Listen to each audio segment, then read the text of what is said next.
Hello and welcome to Taking You to School with Dr. Tom Prichard. I'm your host, JP, John Paz from the two-man power trip of wrestling. Of course, joining me is the star of the show, the former WWE World Tag Team Champion and eight-time Smoky Mountain Wrestling Tag Team Champion, one of the greatest trainers ever in the history of the business, the Doctor of Desire himself, Dr. Tom Prichard. Dr. Tom, how you doing today, sir? Couldn't be better today, John. It's a wonderful day. What is going on in the world of JPWA? Well, we actually graduated our first class of 2022 last night in Dixon, Tennessee. As we Wow. speak, it would have been March 26th. So we're actually recording this, if I can say. Can I say? I'll Yes. say anyway because Yes. it's taking you to school. You might learn something. Yes. Today, so it's March 27th, and Dixon, Tennessee is a good three and a half hours from Knoxville. Drove it, and I was very happy to see they had a very nice crowd last night at the fairgrounds, and we had 7 people graduate, and we had one guy who graduated before, but was now getting the opportunity besides the previous battle royal that he was in. He got to have his singles professional wrestling debut. Landon Aries debuted last night against Nice. OT Green. So very, very successful night. And I got there early to Dixon, went to lunch with the promoter, Casey Gold, and we discussed many, and when I say many, I mean about 2 or 3 topics of professional wrestling, what the future holds, and what's going to happen going forward. So yeah, it was a really nice night, really nice day. And last week we just had a nonstop. One thing ran into the other. It's been like that though, and everybody's had those weeks, had those days, had those years. And I'm really happy when that happens because things just go a lot quicker and they keep me on my toes, and I enjoy being busy these days. It makes me feel alive and reminds me I'm alive. So even when I feel tired, so we've got a lot going, and we're going to take a week off, and then the next class begins on April 4th and goes another 12 weeks. Have some exciting stuff ready for them too. Nice. Phil is right in. He was at the show. Wow, nice. Fantastic, Yeah, Phil. I hope you had a yeah, great yeah. time because, and I said this when I got in the ring last night to give everyone their diplomas. I really appreciate the support that Dixon showed, the fans show. Casey has been running these shows for a while. Prior to KC running the shows, that was Burt Prentice with USA Championship Wrestling. So this is Tennessee Championship Wrestling, and it gives our guys a great platform to go out there where while everyone's nervous, they're trying to be so good and trying to have the best matches and things like that. And I tell everybody that the main thing is to go out there and have fun. You can't mess this up, man. It's something you go out and as a performer, you'll know in your gut. You'll know when you feel it, and just go out and have fun. So it was really, really good to see a nice house and nice people who cheered the guys, booed the guys, and things like that. And I love Tennessee wrestling fans, especially for that, because they understand professional wrestling. I feel a lot better than, well, I can't say a lot better than some, but better than some, and well, a lot like most too, because I think everyone likes to see young upcoming superstars and be able to say, hey, I saw you when you first started out. So Yep. that's very, very cool. Thanks for coming, Phil. Please keep Yeah. supporting KC and his crew down there because they work hard and they really do care about the fans, and they want suggestions, and they want everyone to come out. And they want everyone, most importantly, to leave satisfied and full and wanting more at the same time. You never know with JPWA, right? I mean, Ivy Nile is in NXT. You just had another guy signed to NXT. We talked about him. So JPWA is kind of developing again some of these more, the next crop, if you will. Look, it takes time. There are no guarantees, so we can't tell everybody. We can't make the claim, "Hey, we're going to get you signed once you come." That's not it. It really is about the journey, and I read a variety of topics in books about people, circumstances, and just the journey you take in life to get what you want. And some people have goals when they come to us, and others just want to go through the experience, which is fine. But there are no guarantees, and it's so great. It is really, really cool when you see someone come in and tell you they want to do this, and then you see the passion, and they go through the boot camp part of it, where what we do in the ring is that much, and I say that all the time. But it's a mental aspect of this. Can you take me challenging you to whether I'm challenging your passion, challenging your confidence, challenging your reasons for being there, and then convince me? Well, that's part of it, because I do scream and I do yell, and it's part of my performance as a coach. I leave it at JPWA when I go home that night, but at the same time, I think about it. I'm trying to inspire and encourage everybody to follow their dreams and fulfill their dreams. Some people need a kick in the ass. Some people need a pat on the back. That much distance, and I don't always know which one to do, but I take a chance. Yeah, man. Right. It's not that hard. Good job, kid. Kick you right out the door. But people react differently. So, yeah, it's a really cool thing, man, to have guys sign not just with WWE, but NWA, have tryouts with AEW, have get booked on some of the local shows around Tennessee, Georgia, the Carolinas. So, yeah, it's really those are the things that I look at these days that get me excited and fulfill me as far as feeding my soul, my spiritual health, and whatever health I have to deal with along the way. So, yeah, man, it's very, very cool to see people succeed. We're talking a lot about training, but Bullock has a question. Thoughts on the passing of Scott Hall?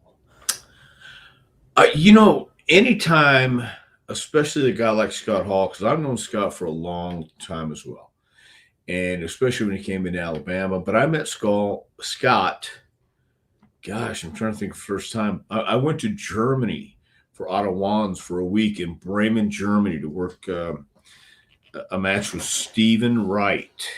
And Scott came out to the ring with me after the show, went to eat in his caravan. And it's sad when anyone passes away like that, but it's even sadder to me when a guy who could be very misunderstood, but who was always playing with people, messing with people, and poking the bear, falls on hard times. And the stories I've heard about falling, breaking his hip, and then staying in his house, 3 or 4 days alone? How does that? Yeah, that just was heartbreaking to me too. And then the circumstances after the blood clot goes into your heart. I was very sad, but it's happened way too soon. Everybody goes through it in life. Everybody's going to meet their ending one way or another. And Scott could be very polarizing at times, but that's for the people who didn't know him. My thoughts on the passing was very sad. I'm sorry to see him go. I'm sorry he doesn't have more time on Earth. Didn't have more time on Earth to even inspire or suggest, give advice to the guys coming up now, because that's what we really do. Once we're done with our career, some guys find it to do it, let me say, more organized and more consistently in a coaching way. But everybody's a coach once they stop wrestling or get on in age, in one way or another, whether you want to or not. Because if one person was inspired by you and they come up and ask you for some advice, I don't think there's one guy I've ever met, at least in my age bracket, who didn't offer at least something that you can take away.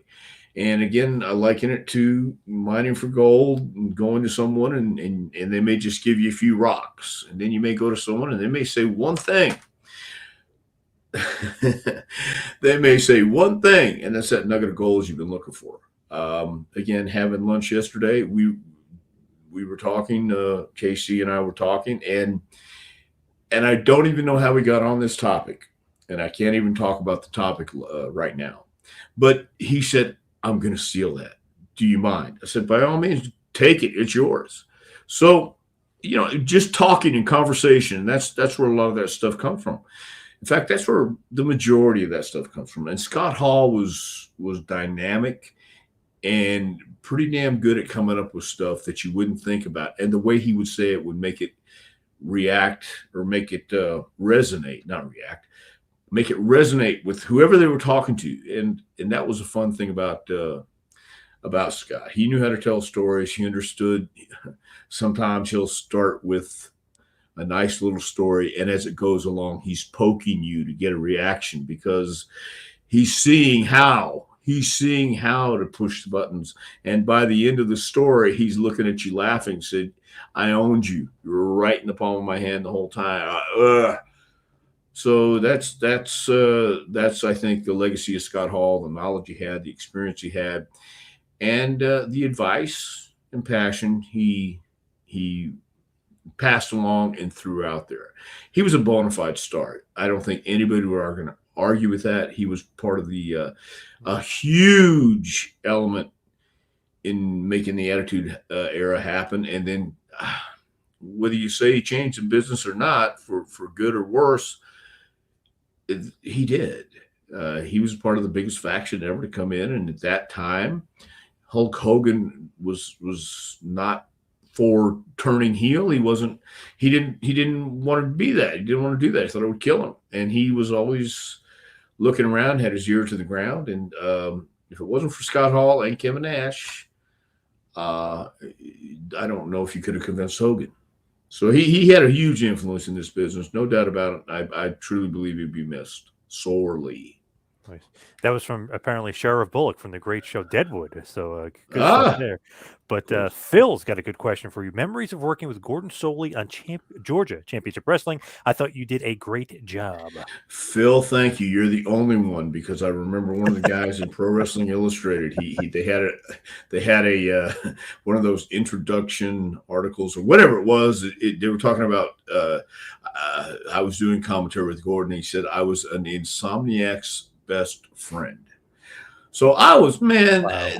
Atlanta was a weird time for me. Atlanta was a catalyst, and if I was supposed to go right, I always went left, and that's on me. But Gordon was tremendous. Gordon was a great man. He was a great guy.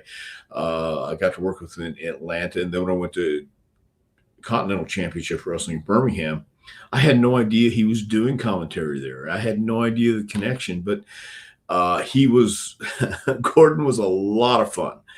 He really was, on screen and off screen. So I appreciate anyone remembering Gordon Soley, because he was one of a kind. Really, really was. And he fit the moment. He fit that time frame and made wrestling authentic. And he was there when we did the hanging angle. Not like everybody knows what the hanging angle is, but we did an angle with the Dirty White Boy, myself, and the Dirty White Girl. And years later in FCW, somebody had looked that up. One of the kids, don't remember which one it was, and Dream, Dusty Rhodes was there and in the office, and we started talking about it. I hate watching the old stuff back because I kind of cringe and I look at it and go, my God, I know it's a lot of things that I could have done different, should have done different. But Dream looked at it, and he's watching the follow-up promo with me, and Gordon's reactions were tremendous. And Dream looked at me and said, Gordon was so great. He made that happen. I said, you're right. He made the promo happen. It was if a team effort, yes, but without him being the straw that stirred the drink, it wouldn't have been that. So he was a great, great man. I really enjoyed working with him. I need to talk to Dr. Tom. I need to talk to Tom. Yeah, yes. Great storyline. Yep. Yeah. I think we drew an extra $5 next week, by the way. hey, if you had to do that condom thing in the mouth, then yeah. I suffered for my craft. Yeah. Good evening from the Guardian of Chaos. Good And evening, Colin, Mr. Chaos. yes, Yes. and Colin says Gordon or Mean Gene, both were the best in my opinion. Would you take Mm. Mean Gene Okerlund or Gordon Soley? For my era and where I was at, especially in the South, I don't think I knew Gene very well, and I think Gordon and Gene both enjoyed a beverage now and then, and Yeah. but for my era, both were on par with each other. Gene got the rib, Gordon got the rib, uh, and the rib being you're having fun, and that was the gist of it, and people knew if you were or you weren't.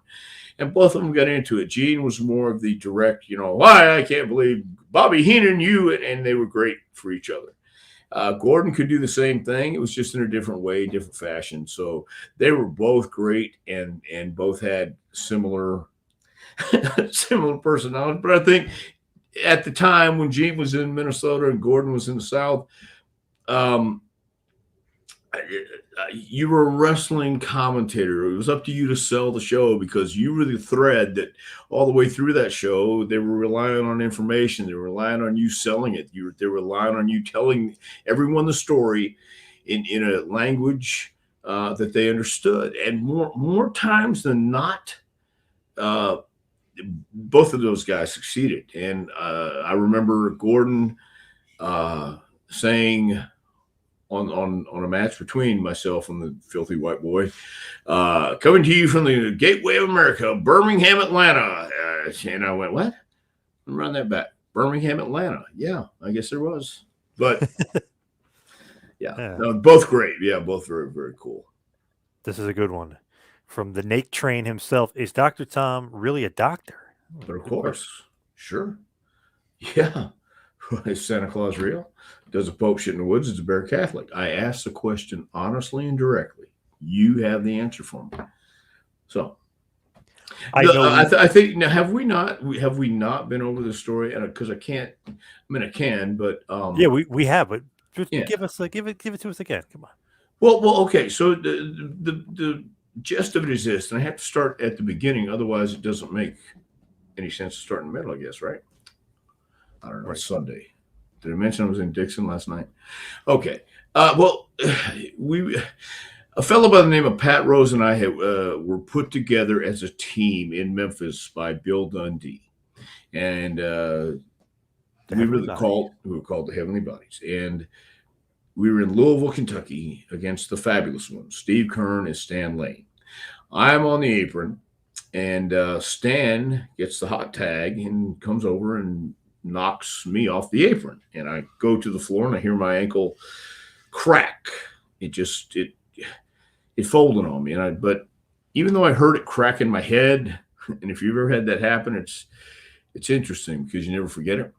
I still didn't believe it could have been broke in any way. A sprain, maybe, but I still had to go in and do the finish, and so that happened, and I'm hobbling back to the locker room. Louisville Gardens was a really great arena. It had two sets of stairs you had to go down to get to the locker rooms. And there were two sets of big locker rooms, team locker rooms, an officials room.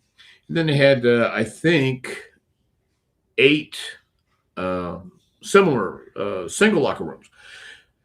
I go down, take my shower, thank everybody. On the way home, I get, I don't know, might have been a 12-pack, might have been a case, we're not sure, but of beer, and I'm drinking on the way home. I'm staying in a hotel with Billy Travis, Taurus Bobo, Juan Reynosa, and Wendell Cooley. So there's 4 stinking wrestlers in a Days Inn hotel room. If you didn't work, you didn't get paid back then. So the next day is Evansville, Indiana. I'm taking my foot from Tuesday to Tuesday, the next Tuesday in Louisville. My foot was black, and I still didn't think anything was wrong with it. It had turned colors, but I just kept getting it taped up, and it was harder and harder to lace my boots, but there's a lot of things out there that help you get that done. So by Tuesday, Bill Dundee walked in. I was in one of the individual locker rooms dressing rooms in Louisville. Dundee happens to be passing by. He sees whoever it was taping up my ankle, and he comes in and looks at it, and it is black, and it's starting to run up my calf. But my foot was, for all intents and purposes, black. Not black and blue, black. And Bill, and I really didn't think anything of it. I just thought, I'm hurt. I can do it. You get through it because that's what you did. You had a roll of tape. Yeah, do what you have to do. So I was getting it taped. And at the same time, Sherry Martell, who was Pat and my manager, she came, walked in. She said, all right, tomorrow I'm going to come pick you up from the Days Inn. Her roommate was Tina, and she was a nurse. I'm taking you to the hospital. Tina will take care of it, no charge. We're going to get that x-ray.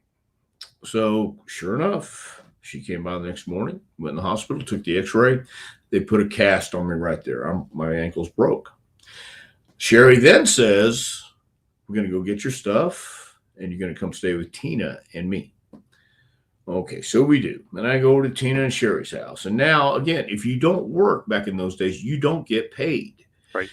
Yeah. So, and Sherry's working hard. Tina's working hard. They're feeding me. They're taking care of me. But I can't live off these ladies. They're taking care of me. But it's just not what I felt was the right thing to do. So I call my dad. A friend of mine would come. They come meet me in Nashville. My buddy's going to drive my car back for me. All this good stuff. Okay, so I'm resting up. I'm recovering. Brad Armstrong, in the meantime, calls me and says, hey, were you going back to Memphis? So would you like to come work for us in Continental Wrestling in Pensacola? Well, hell, the choice wasn't that hard to make. So I was going to Continental Wrestling. I needed about another 4 weeks to get cleared. Brad gave me a starting date, and I come in. So I'm there, I guess, maybe 6 months. It could be longer. I'm not really sure now about the times. But I'm working the second, third match. And again, anyone who's ever watched Continental Wrestling or worked Pensacola, it's a place to go where you don't want to really be noticed. It's a Right. nice place to go, Right. but you're going to make what you're going to make, and you can do what you're going to do. It's really great and wonderful, great people. Ron Fuller, Jimmy Golden, Robert Fuller, the Armstrongs. Gosh almighty, just a lot of fun, no pressure.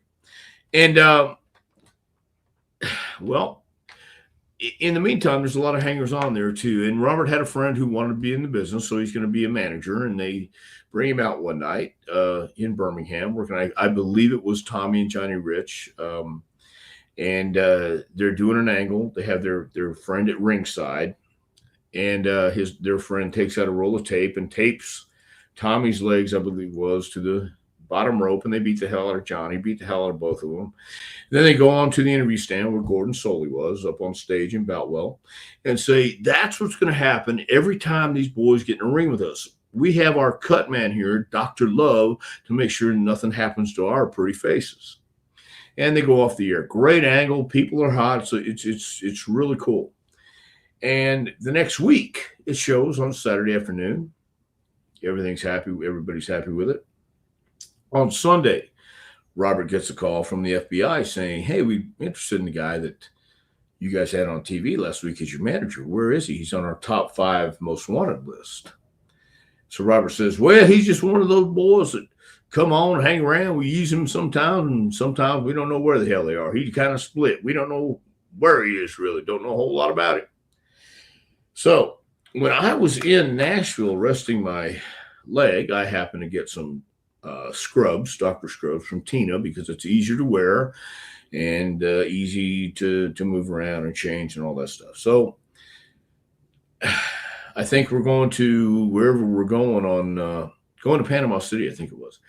I was riding with Robert and Jimmy at this time, and I happened to be wearing my scrubs, and Robert had a van and was just talking about, oh, we had a great angle and we had to get rid of Joe. And, oh, man, what the hell are we going to do next? Well, we'll figure it out. And we stopped to get a drink at 7-Eleven. And as we got out of the van, Robert noticed that I was wearing Dr. Scrubs. And he said, well, hell, boy, you could be our doctor. So in the parking lot of a 7-Eleven on the way to Panama City, Florida, I got my doctor's degree handed to me. So Nice. yeah, Yes. I mean, mostly, Nice. and I told Rob what you can say is I studied at Baylor University, and I would have been a doctor, but I just spent too much time in the pharmacy. Ha ha ha ha, laughing, laughing, laughing. But he went on TV the next week, and said, "Yeah, this boy right here, he's got a degree. He could have been a doctor, but he just spent a little too much time in the pharmacy." And I looked at him like, "No, no, no, no, that was between us. I thought we were rude." But that's how I became a doctor. I've gone many times and different times telling people how I studied hard in class, flunked out, and then I finally got it. But I didn't feel like going through that tonight, Nice. obviously. Yeah. From Ibzan Arroyo with a nice little tip. Thank you. Difference between Skip and Jimmy as partners. Obviously, Jimmy Del Rey. Skip is Chris Candido. Sure. Well, Chris Candido I'd known since he was, I guess, 18 years old, and he came to Smoky Mountain. Jim Cornette had seen him as well and was really impressed with him. Great guy, loved him. He was really passionate about the business, and so was Jimmy Del Rey. And I've said this before. Before Jimmy passed away, I even reconciled and said, "Dude, I know I was a dick, and I apologize for that." But that was where I was at, and they both were very talented, but different guys. Loved them both, and the difference was Chris. He wasn't a guy who'd go out a lot, and I was going out occasionally back then, or doing things occasionally back then that involved other people that I didn't really want to be around. So Chris and I, we did business, and Chris had Tammy at that time as well. So they were kind of doing their thing, and I was doing my thing. Jimmy, when he would come to Smoky Mountain or WWE, you have to have this oversized ego. You have to have this oversized personality, no doubt. But my deal was, if I was going out somewhere, I wanted to kind of check the landscape. And I don't know why. I can't explain why I did a lot of things back then. But I just know my mindset was, I'm walking in this place, the lights are down, and I see a striped cat over there. I see a polka dot cat over there. And then I see a water buffalo way, way, way in the back. And I want to check out these characters. And when I say a cat over here, a water buffalo over there, these are human beings being portrayed in my mind as, I wonder if this is a personality of a polka dot cat, this is a striped cat, that's a water buffalo, stay clear. And that's how I look. But Jimmy just wanted everybody to know we're there, and kind of created this whirlwind of energy. And that's great. That's fine. But where I was at in that moment in my life was, okay, I'm going to lay low. I'm going to kind of scoop in and get beneath the bar and scope out what's over there. So they were just two different people. I loved them both, but yeah, two different people. So we got the Guardian of Chaos asking question. Dr. Tom, did you have a better run with Jimmy or Stan, Brett or Chris? Obviously, Jimmy is Jimmy Del Rey, Stan is Stan Lane, Brett is Brett Sawyer, and Chris is obviously the aforementioned Chris Candido. Well, I think we all had a different one, obviously, but I don't know about best. I don't know if you can say better. I think all of them. By the time I was teaming with Stan, it was Smoky Mountain, and Stan had already had a run as the Fabulous Ones, the Midnight Express. He had been on the mountain. He'd worked and pioneered before, and now he's at the stage of the game where he doesn't want to have to drive 200 miles here, work 3 days, and go 200 miles back. So it was a different thing. But I loved working with Stan because he was funny. He got it. I gave him his space. He gave me my space. He was congenial. He could fit into any conversation, make you laugh, make you feel comfortable. With Brett Sawyer in Oregon, that was the place you would go to get seasoning. And I should have been there in the beginning of my career. I wound up there 5 years into it. And we got along fine too. Brett was a lot of fun. And as I just mentioned about Jimmy earlier and Chris, they were they were just two different people. And again, I was not. I was very much a loner back then, and for reasons I really won't discuss. I've discussed them maybe once or twice, and then afterwards I said, "Yeah, I don't think I need to talk about that too much anymore." But the honest part of it is we never know what affects people. I've learned that going in my journey through this business and journey through life too. You don't know what people go through prior to that makes them the way they are. And not that I had any horrendous episodes happen to me, but I had some pretty interesting things happen to me. Let me say it like that. Air 10 gives a little bit of a 5 to you. Mr. Arroyo is wondering, when are you coming back to Atlantic City, New Jersey, for some appearances? My neck of the woods. Nice. I would love to come back to Atlantic City. I would love to do some of the conventions, but here's again the honest way to answer this, and I'm not so sure this is the best way to answer this, but when somebody books you for a convention, they're expecting to make money. And I'm not so sure I'm going to make the kind of money they're hoping I make. So I understand that. Look, it's on me. I should have been more self-promoting. I should have done these things so later on, but there were no conventions then, and I was in a different box back then.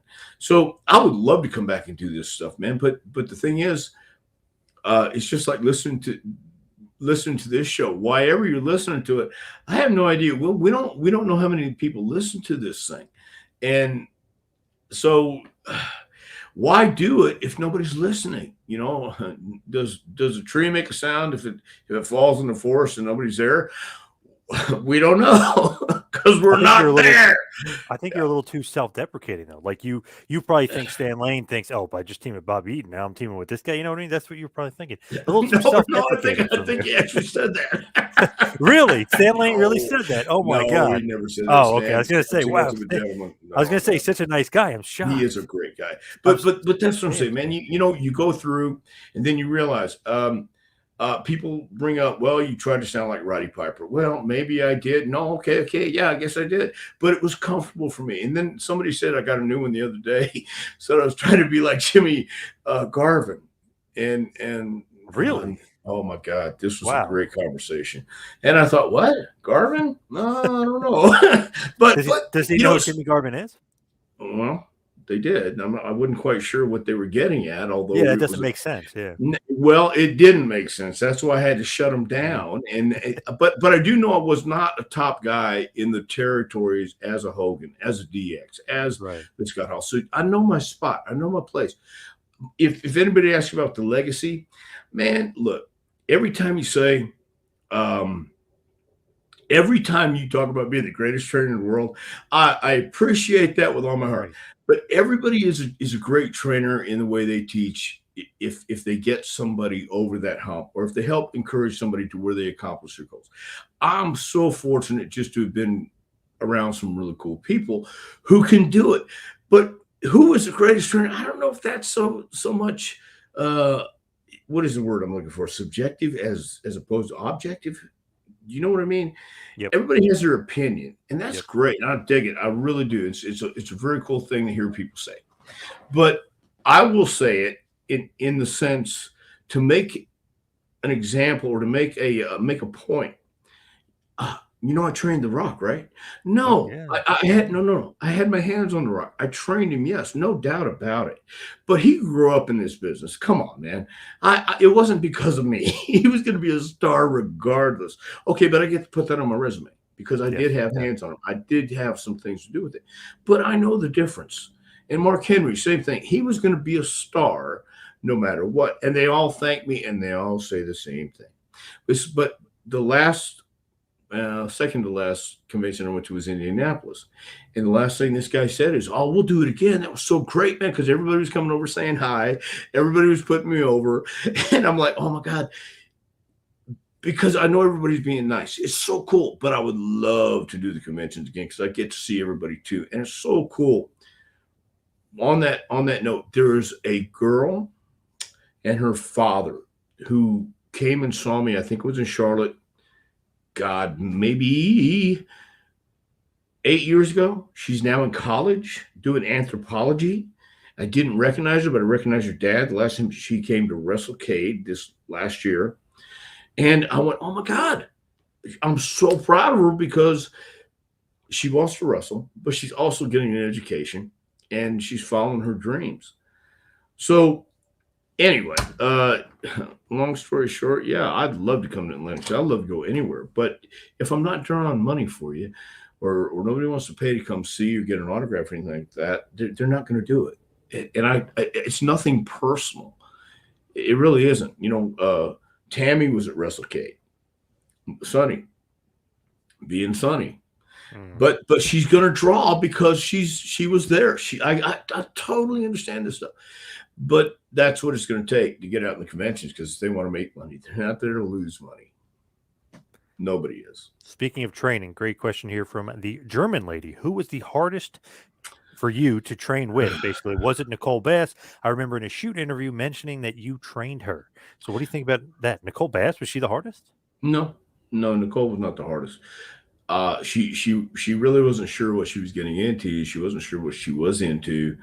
And I explained it to her in no uncertain terms because that's another thing that people don't want to hear all the time is truth, or they don't want to hear when they're doing something horrible.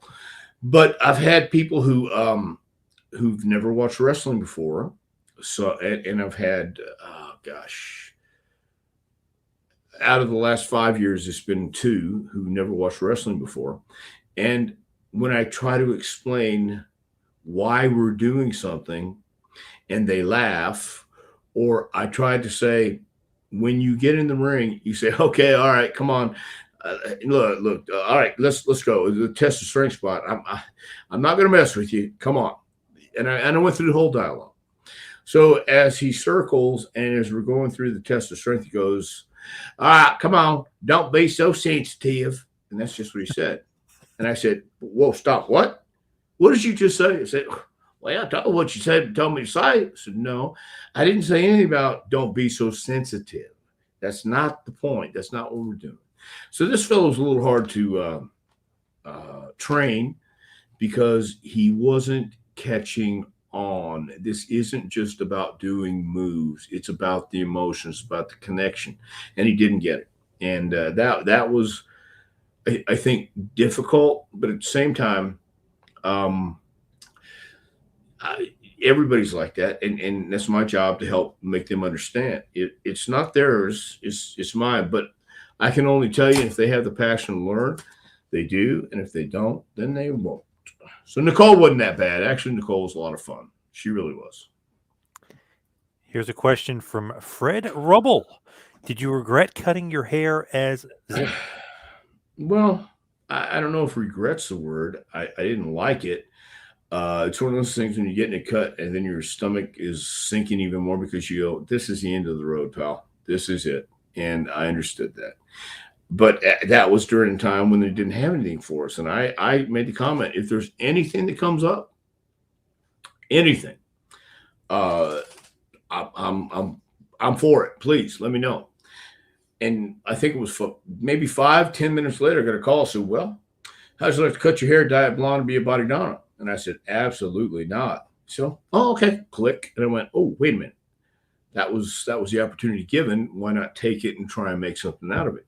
I didn't like Zip. I didn't like the idea. Didn't like the concept. Didn't like a lot of elements that were connected to that gimmick. So I was going out there. Excuse me. And this is when I was having no fun. Hated every minute of it, inside and outside the ring, just because of everything going on outside the ring. Regret, no. Wasn't happy about it, but I was offered something. It was up to me to make it work, nobody else, and I dropped the ball. Question from Mr. Arroyo again. He said, does Vince ever call you up for input as far as like regarding upcoming talent and guys that you're training? Well, on a couple of occasions, he didn't just call me up, but at the building would call me in. We did that with Test, as a matter of fact. Andrew Martin I remember Vince Russo came and found me, and first thing he said is, "What do you think of Andrew Martin?" So he's a good kid. He's coming along. He says, "Could he go on TV tonight?" And I looked at him. I looked down and said, "Absolutely. Why not? You have to start somewhere. You can't wait until you're ready because you're never going to be ready. You can't, oh, wait, I got to get ready." No, you have to be ready at all times. And he said, "I want you to tell Vince that." So I walked with him down the hall, walked in Vince's office, and there's Vince, Pat, I think Lanza, a couple, it might have been Michael too, and a couple other producers in there. And they all looked at me for a minute, and I'm looking around. And he said, "So what do you think?" I said, "About Andrew Martin?" "Yeah, he's ready to go on TV." And I don't think you're going to be ready to say, "I'm ready at any time." You just have to be there. And when they come to you and say, "Are you ready?" you have to say yes, whether you believe it or not. And that's the first step. And that's what I told them. What about nowadays? Maybe Bruce or somebody else, does somebody else call you and maybe ask, like, "Hey, what do you got coming up?" Because obviously they noticed Ivy Nile and again, and some others. Well, yeah, but again, everybody's looking for talent all the time. So if we see somebody or something in somebody at JPWA, I don't. Bruce and I, let me clarify this too. Bruce and I don't talk business because it's best. Uh, those who know don't talk, and those who talk don't know. It's nobody's business what they're doing. So Bruce and I make it a point, or we never made a point to say, "Hey, I'm not going to talk business with you," but we just don't, out of respect for what he's doing, and he knows if there is somebody that can't miss, or if there, we never know that, but if there is somebody who looks special, who has something unique or something about them, if we need to have a conversation, I'll have the conversation. He'll have the conversation. But back then it was different, and I was there. They didn't have the developmental system they have now. This was in the infancy, so Vince was asking for input, and I had an office there at that time. So I lived in Stanford. These days, it's taken. Hunter had I'm sure they still have the cameras at PC when you went up the elevator. That's what you saw on your monitor in the elevator in Stanford Titan Towers. So they have the opportunity now to tune in anytime they want and see anybody they want to focus on. And these days, my understanding is they're focusing on athletes who may or may not know anything about wrestling and figure they can just teach them the moves or teach them the passion. And I have an issue with that it's not just about the move. And you can't teach someone how to have passion. You either have it or you don't. And again, talking about throwing everything against the wall and keeping what sticks or keeping what works, it is really the way that I was brought up, the way that I saw it, and the way I saw guys go out and change their look, change their persona, change their attitude, everything. Do you know who Timmy Lou Retton is? The Gymnasty Boys. Timmy Okay. Lou Retton. The last WrestleCade, I did a seminar at AML. Yep. No, he didn't attend. He was working that night. But at WrestleCade, as I'm going to the bathroom, he stops me and says, "Hey, Mr. Prichard." I hate that too. I'd rather be, "Hey, Dr. Tom," or "Doc." Right. Now, Mr. Prichard kind of sends chills up his back. He said, "I'm sorry I didn't get to make the seminar yesterday." And I said, "Why didn't you make the seminar yesterday?" He goes, "Well, because I was working that night." And I said, "That's okay. That's all cool. No worries." So I started walking away. He goes, can I get a picture with you and me? I said, "Sure, man. Come on." We took a picture. And then he's looking at me. He goes, "You don't know who I am, right?" I said, "Man, I've done a lot of seminars lately. I'm sorry, I don't." He goes, "I'm Timmy." I said, "Timmy?" And I looked at him and goes, "Timmy Lou?" He said, "Yeah." He had changed his appearance where I didn't even recognize him. And the last time he asked me, he lost like 60 pounds. He'd been going to the gym. And the last time we saw each other, he had asked me, "What do I need to do? I want to break out. I want to stop playing around and I want to be serious. And I said, if you want to be serious, you need to change everything. You need to change everything about you so nobody can even recognize you, and get in the best shape of your life and get a buzz out there about you, man. I can't tell you the direct path to take, but if you start here and you keep following the breadcrumbs, because there will be some breadcrumbs that you need to follow, and realize some people have gone this way, some people have taken the fork in the road to the left. You may need to go right, but you got to find it, man. It's one of those things where you have to have confidence. You got to believe, and what that takes is sometimes just sitting alone in silence saying, I don't know the answers, but I need something in this universe to come and tell me and tap me on the shoulder, or at least just infiltrate my mind and my body and get me in the right road, get me in the right attitude, get me in the right vibe, to where I will understand how to go on this journey. It rewires your mind when you wake up every day grateful. It rewires your mind when you look at the things you have, as opposed to bitching about the things you don't have. But you have to have a vision, whether it's writing it down where you see it every day, talking about, I want a brand new car and I want it this color. and people say, well, that's hokey pokey and hocus pocus and all that stuff. Maybe, but try it. You might like it. You might find that it does work. I found a lot of people that I've said that to, and I've followed the advice myself. Not every day. I fall short every single day. But I've seen people who've done the work, put the work in, and applied themselves. Kurt Angle won the Olympics. He won a gold medal with a broken freaking neck. Yes. That wasn't because he was the biggest or the baddest, but the fact that he won it with a broken neck does make him the baddest. It does give him that attitude edge. It shows you could do anything. And that impressed me more than anything, except when he came in for the first day for a tryout, and he was willing to be coached. He was willing to listen, and he was willing to do whatever it took. And I'm not everybody's cup of tea. My teaching style, my training style is unique, I think, because I don't know anybody else who teaches the way I teach or says the things I say the way I say them. And I do that and say that because nobody else is doing it. And it is a unique experience. And not everybody likes it. Not everybody likes me. Cool. There are different flavors of ice cream. This is my flavor. You got other flavors. So that's the thing about guys like Timothy Retton, who actually do the work. Guys like Mitch LaValle, a.k.a. Jake Tucker, who do the work, who make complete changes, who take chances, and aren't afraid to step out and be vulnerable and have people say, oh, man, you're horrible. Oh, did you see that? Oh, my God. Yeah, because you're going to have haters everywhere you go.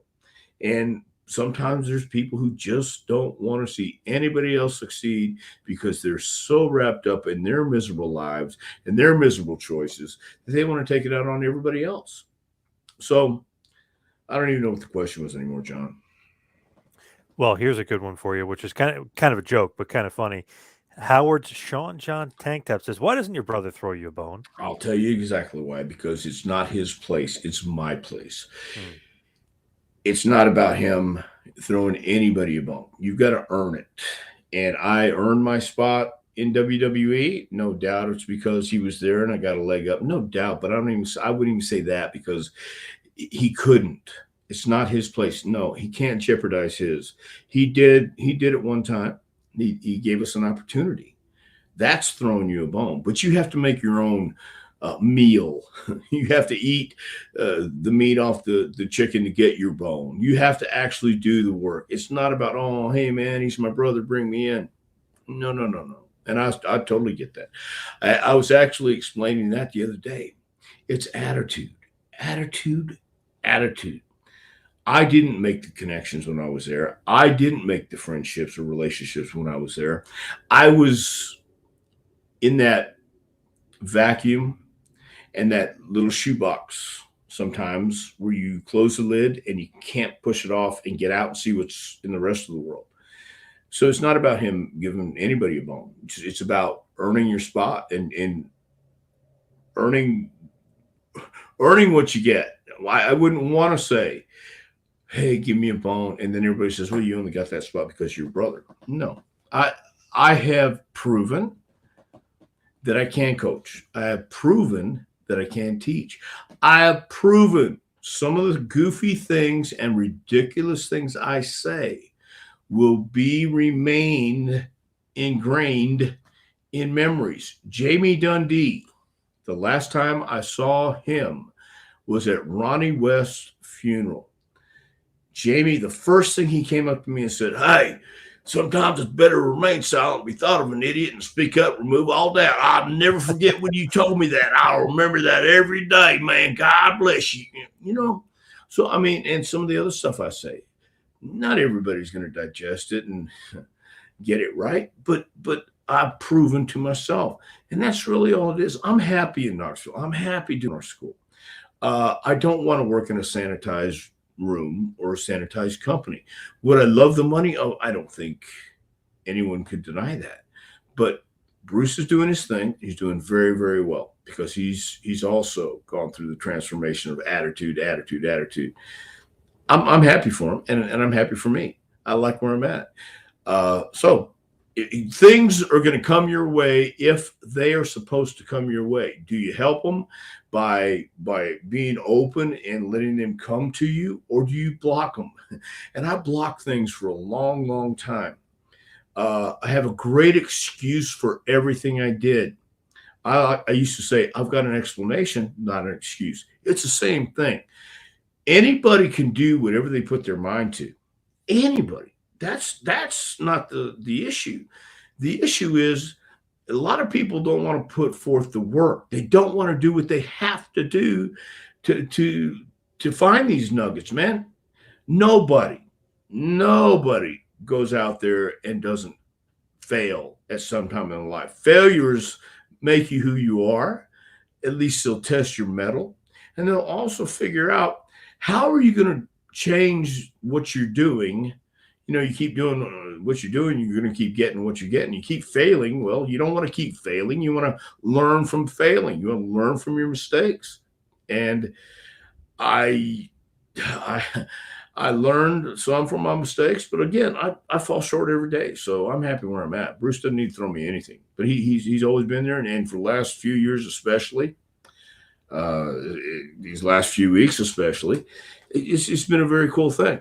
But if we didn't take that path prior to, then these last 3 weeks would have been completely different. So it turned out just the way it should. And I can't, and I don't think anybody else could talk and say that unless you went through that journey and you traveled through the jungles and got out to the other side and had to chop some mambas' heads off along the way and do whatever you had to do. But you got out of the forest and you found a clearing, and now you can see a little bit differently. You were mired and mucked up in darkness and all these horrible things coming at you, and all of a sudden you walk out and you go, whoa, it's not that bad. Just take it easy. But it takes years to get to that point. So when you're 25, you're not looking at it the same way as a guy who's in his 60s. You're not, and you can't, because you haven't lived the rest of those years yet. So he said you would have been a great road agent, or you would be. I was a horrible. I know you hated it. I did. I hated it. It was horrible because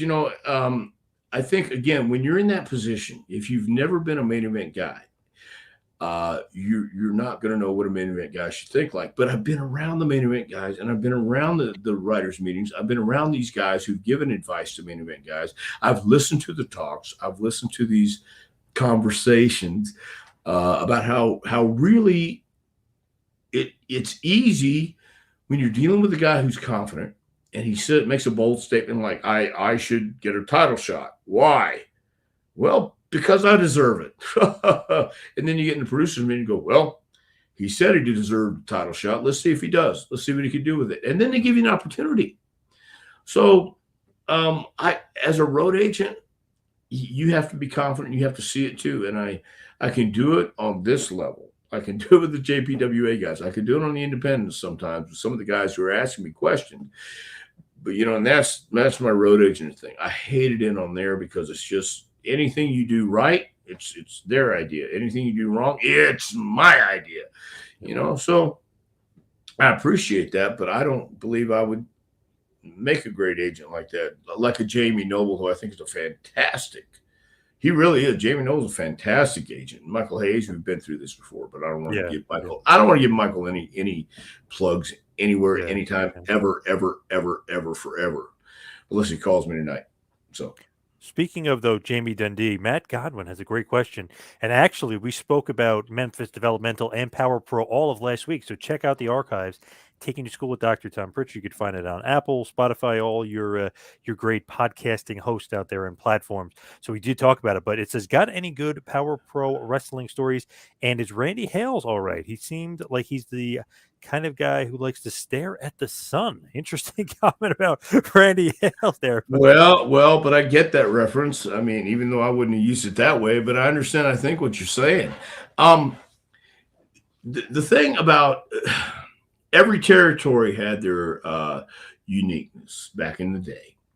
And Memphis was certainly unique. A live TV show every Saturday morning, Jerry Lawler, Bill Dundee, superstars, rock stars. When you in the 80s, if you walked out on the streets, people knew you just because it was one of the most popular shows on only 3 stations. We didn't have cable back then. It was only 3 stations. And during that time, it was either wrestling, Meet the Press, or, something else that was just boring as hell. So you're going to watch these cartoon characters. You're going to watch wrestling. Randy was brought into it, and he was mentored by Eddie Marlin. He took care of Eddie in his later years as well. Right. Anybody who does this office stuff, especially, has to have a few screws loose, because when he became a promoter, he found out, I think, that not everybody's into what you're into, and he lost money, gained money, or lost money, made money, but he was always right, always cool with me. He was always all right with me. He wanted to be, he wanted to have fun, wanted to be one of the boys, and he got to work, do some of this crazy stuff, and I never had any problems with Randy Hales. I did a deal with, I'll tell you this, gosh, I don't even remember how many years ago it was, where AEW came into Memphis, and they were congratulating or honoring the legends, and they didn't invite Dundee. And so I went on Twitter and said, "Come on, Randy, what's the deal with Dundee?" Well, once again, sometimes I can't help myself, and I just kind of keep going. If you throw me some bait, I'm going to bite. And sometimes I'll let you reel me in, but other times I want to stay a little bit lower and see how far I can go before you give up. So I started working with Randy online, but he didn't know I was working. I thought of all the people who would work back with me. And so I saw him at one of Burt Prentice's shows. It was a special deal for Lawler before the 50th thing. And, hey, by the way, I just see this here. So, yeah, Matt, you can say that. I get that. I totally get the reference. From Jonesboro, come on. I get Jonesboro too. So, but he was at this Lawler deal, and we were all going to go eat at the restaurant in Jackson. And it was the Lawler 50th. That's what it was, because we had just come from the ballpark. Anyway, and I saw Randy, and he waved, and I waved, and I was going to come over to see him. And when I see somebody on occasion, I'll give him like a working forearm.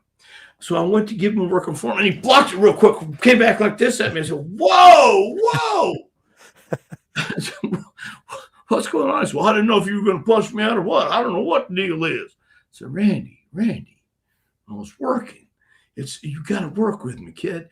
Dundee had apparently done something that upset the AEW guys, and that's cool. Right. But Dundee's Dundee, but I thought of all people, and then he wasn't sure and then I had to realize that not everybody knows, if they have lingering heat or not. Hell, I'm always on guard because I don't know what kind of heat I've got. No, actually, I take that back. I do know what kind of heat I've got. Right. So, Yeah. yeah, yeah. Just also in the archives there, Team Prichard, which we mentioned, Power Pro Wrestling. You, Bruce, Giant Silva, and Dr. Death, maybe the greatest combo of a team ever. You guys Evidently. you guys beat Sean Stasiak, Baldo, which is Matt Bloom, obviously A Train, Vic Grimes, and the aforementioned Randy Hale. So Hmm. pretty Yeah. pretty amazing. Well, not so amazing when you look at who had uh, the power over the office. I guess I don't Hmm. know. See, I can't help myself. Yeah. I can't help myself. I'm sorry. Guardian of Chaos said, Dr. Tom, how was it to train with Shane O'Mac? Seems very grounded. Oh, Shane O'Mac is great. He really was. He still is. He's was one of those guys that he got it. He understood, and he's one of us. He really is. He's a McMahon, and he's done very well for himself. But he can relate. He's sincere. He's authentic, and he's athletic. And he was genuinely in love with the business. Genuinely one of those guys that put in the work. And in fact, when the Main Street Posse was training with him and stuff, it was a lot of fun. And I keep saying that word over and over, fun, because once this isn't fun, then you might want to reevaluate why you want to be in it, because this isn't for everybody, and it ain't ballet, and it could be very disheartening and heartbreaking. So Shane would make it fun, and he wanted to have fun, and he was fearless to this day. How about Chris Adams? Have any stories about him? A man ahead of his time, for that. Whew, I have a lot of stories about Chris Adams that I can't Uh-oh. tell. Oh, Yeah, shit. no, I Oh, can't tell because oh, damn. Chris.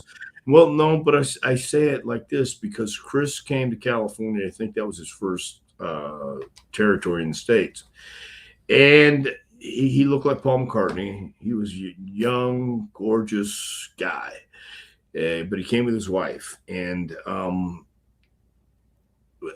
I think everybody knows Chris had issues. We all have issues, but Chris, I saw firsthand from the first time he got here when we went out. Was I want to, if I'm going to go out somewhere, I want to be happy the whole time, and I wasn't. I wasn't. I would have drinks on occasion, but I wasn't a drinker, let's say. And I don't like mean drunks, and I don't like nasty drunks. I just don't. I don't want to be around those kind of people. I don't want to be around people who want to start fights and stuff like that. It's just not, man. Life's too short. Let's have fun. And Chris would have a few drinks or 10, and then just completely either black out or just not be a very nice guy to be around. So, but I had fun with him too at the same time on trips and in matches. But there's other stories I just can't tell because it's not right. He's not here to defend himself. He's not here to refute it, and and I don't want to spread rumors. How about that? Not about Chris anyway. So we'll just do one final question before we wrap it up. This is a good one, even though they spelled Paul Bosch's name wrong, but Oh, that's okay. What is the most memorable lesson you learned from Mr. Paul Bosch? oh man, the most memorable. Well, I'll tell you this, and this is catching up to me too. Uh, Paul could be very stern, very nice man, but he also was one of those guys who wasn't shy about telling you what he felt was the truth. And I remember being, I was inspired, I guess, in a weird way when people tell me I couldn't do this, I wouldn't do this. Oh man, it's just you don't want to do this. And Paul would do that a lot. And he when I finally broke in, he didn't fight because the way I broke in, I was working at the office, and then Joe Mercer and Nick Kozak were running a show in Bryan, Texas on October 20th, 1979 with Ernie Holmes, football player. And they were going to put me on the card. And I went to Paul and I said, are you okay if I do this show that Joe and Nick are going to put on in October. He says, go ahead and have fun. And I thought, okay, now he's just relinquishing. I think in his mind, and I can't speak for Paul, but in his mind, he probably thought one and done. And then he got me booked in Oregon, and Gary got me booked in California, and all these things. But he wrote he wrote an article in the program in one of these little 6-page programs about how he was wrong, trying to bend a twig to grow this way, and I was wanting to go the other way. He said I was wrong. It was right there in front of me, and I couldn't see it. I tried to squash his passion, and I couldn't do it. And he taught me that no matter what, you've got to keep going. And later on, I learned about Paul. I learned about his he had an ego as well as everybody like in his position should. He'd been in the military. He had done a lot of great things for Houston. He had done a lot of great things for wrestling.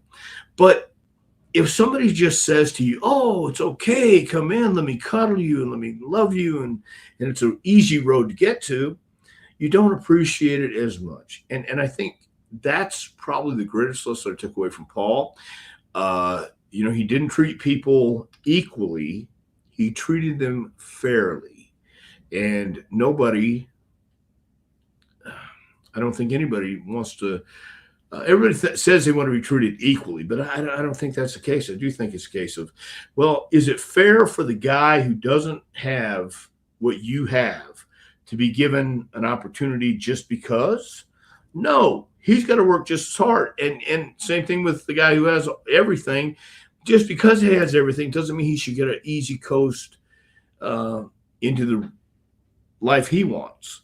So you got to treat the hard work comes equally, not always fair, but each guy is going to have to work just as hard, and some may have to work even harder, but you're going to be given an equal opportunity, not because you got the best car, not because you got the best things. No, because some people who don't have the best car or the best things need to be given an opportunity. So give him the opportunity, just like you're going to give this guy the opportunity, and see who comes out on top. And I think that's what I got from Paul. Just being around him, listening to him talk, seeing the people who he did give opportunities to, like Gino Hernandez or whoever else it may be, not just in wrestling, but in life. I always took that away from him because I always wondered why he would let me in if he really didn't want me in. I don't think that was the case with him. He just wanted to make sure that I was going to put the work in. And I think he did that with everybody. Some people took it as a personal assault, and it wasn't. It was just knowing how life is, knowing that this business is tough, knowing it's hard, and knowing it's not easy, and knowing it's not for everybody, knowing you will lose your family, maybe, knowing you may lose a lot more than that, if you're not strong. And anyway, Paul was a great man. And if it wasn't for him, if it wasn't for my brother Ken, I would have never got the opportunity. So that's what I learned. Now let's head towards the plugs. That's a great ending point, a great stopping point. A pro wrestling curriculum, advice, suggestions, the stories to help the aspiring pro get to the next level. Dr. Tom, where can the people get this awesome book? You can get that awesome book at jpwrestlingacademy.com. Just click on the icon. I believe it takes you to Amazon. I'm going to have to do that one day so I know exactly what's going on. No, I've done it. I'm just kidding. But you can get it at jpwrestlingacademy.com right there on the front page. Nice. Of course, you go to Pro Wrestling Tees, ProWrestlingTees.com, pick up a JPWA shirt or a Dr. Tom shirt. You can follow me on Twitter and Instagram at 2Man Power Trip. Check out the website, tmptempire.com. And, of course, follow Dr. Tom on Twitter at Dr. Tom Prichard. Dr. Tom, what else you got going on? April 4th is going to be the second class of 2022 at JPWA, Knoxville, Tennessee. We're taking a week off, but man, I've got some cool stuff coming up, John. I got to wait until I clear it and tell you about this. And even though I have a week off from training, it's going to be a really busy week. Some really cool stuff going on, man. And we had some cool stuff happen last week too, with A&E, Tennessee. I think it was Knoxville Public PBS, Knoxville Public Broadcasting. Thank you, broadcasting. services system, whatever it's called. We have some real cool stuff coming up. Nice. Great stuff. As always, thank you everybody out there for listening. We'll see you right back here next week for a little Taking You to School with Dr. Tom Prichard. We'll see you next week, folks.